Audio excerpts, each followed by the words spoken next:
6.5啊！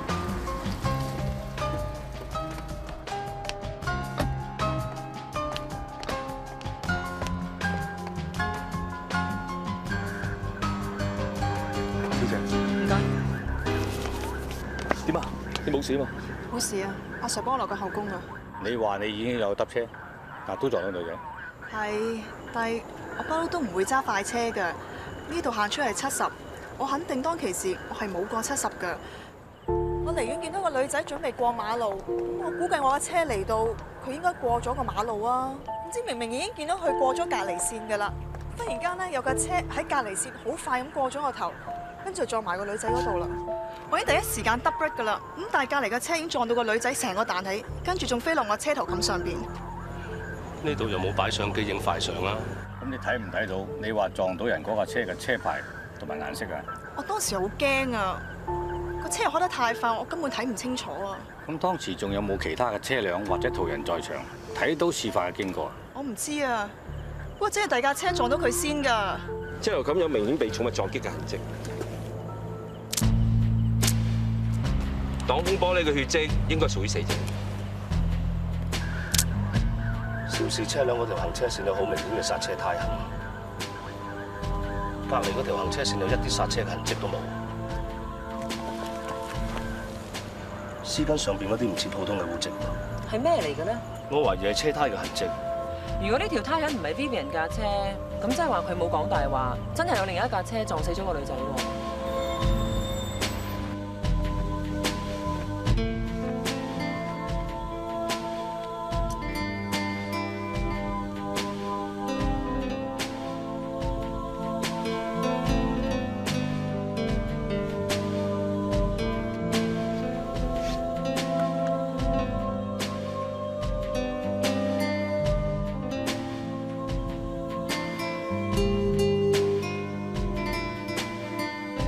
添 Sir，呢一幅就係肇事車輛揾到嘅車友樣本，而呢一幅就喺死者嘅衣物上邊揾到嘅車友樣本，好清楚見到佢哋有4層油，分別係紅油、光油同埋2層防鏽漆。經過 SEM 同埋 FTIR 嘅分析，兩個樣本無論結構、軟硬度同埋化學成分都係完全吻合。入嚟啊！點啊？係咪重組咗絲巾上面嘅胎痕啊？正如你所料，絲巾上面嘅污跡的確係一條胎痕，而且同 Vivian 架車嘅胎紋係完全吻合。阿 Jeff 都證實咗，肇事車輛擋風玻璃上面嘅血跡係屬於死者嘅。而家所有嘅證據都指向你方你嘅朋友，會唔會係你個朋友真係撞到人，然後唔敢認啊？唔會啊 ，Vivian 唔會講大話㗎。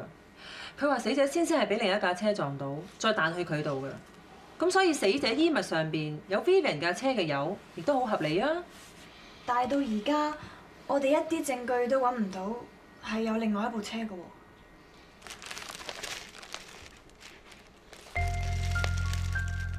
有冇驗過呢啲胎痕係咩物質造成嘅咧？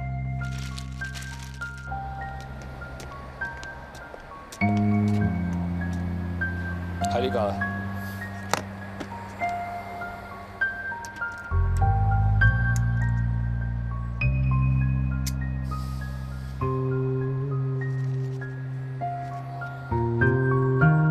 死者身上有多處骨折，肋骨同盆骨嘅傷係最致命，而佢背部亦有傷。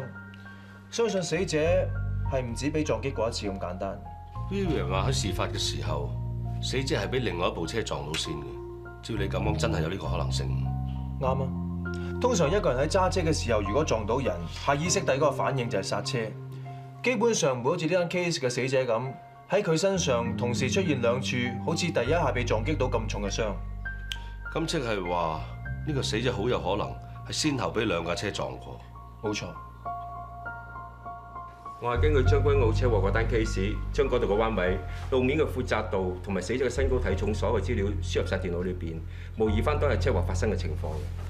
大家睇睇，呢架咧就 Vivian 架車嚟嘅。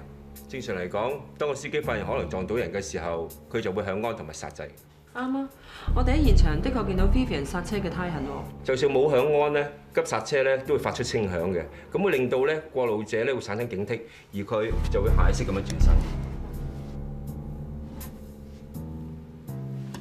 如果真係咁樣撞法咧，就可以造成 Vivian 嘅車嘅頭冚嘅凹痕。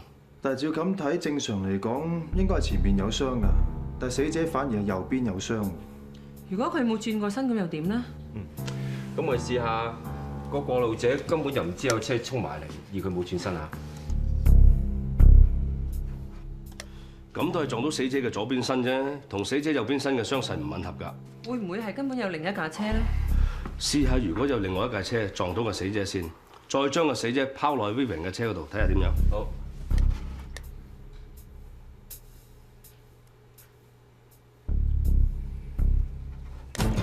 咁即係話個死者俾隔離線嘅車撞到個右邊身先，再反彈落去 Vivian 嘅車嗰度。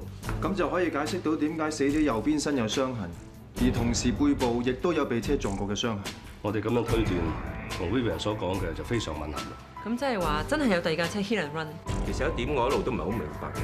如果有另外一架車先撞到死者嘅話，點解 Vivian 架車嘅車身車油同死者身上邊嘅衣物車身車油咧係完全吻合嘅咧？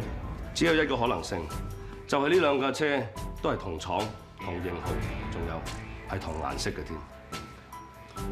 如果事發當日真係有另外一架車嘅，就一定有辦法揾到佢出嚟。兼 Sir， 你講得冇錯啊 ！Vivian 部車嗰4條胎係冇胎蠟㗎。唔該。胎蠟？ Vivian 嗰隻車嘅牌子咧係有佢哋專用嘅胎蠟嘅。咁同呢單 case 有咩關係啊？你唔記得我問過你哋啊？嗰條絲巾上面嘅胎痕係俾啲咩物質造成？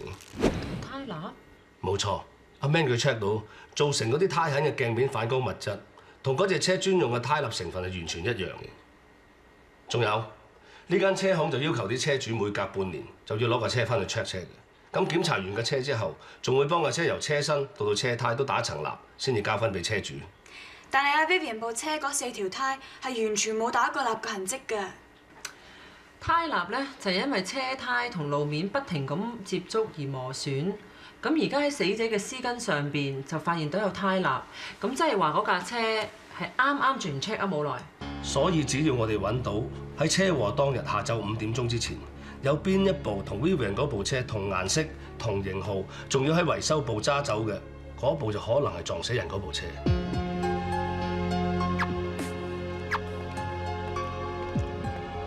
先生，我哋係交通意外調查組嘅，請問你架車係咪整過嚟啊？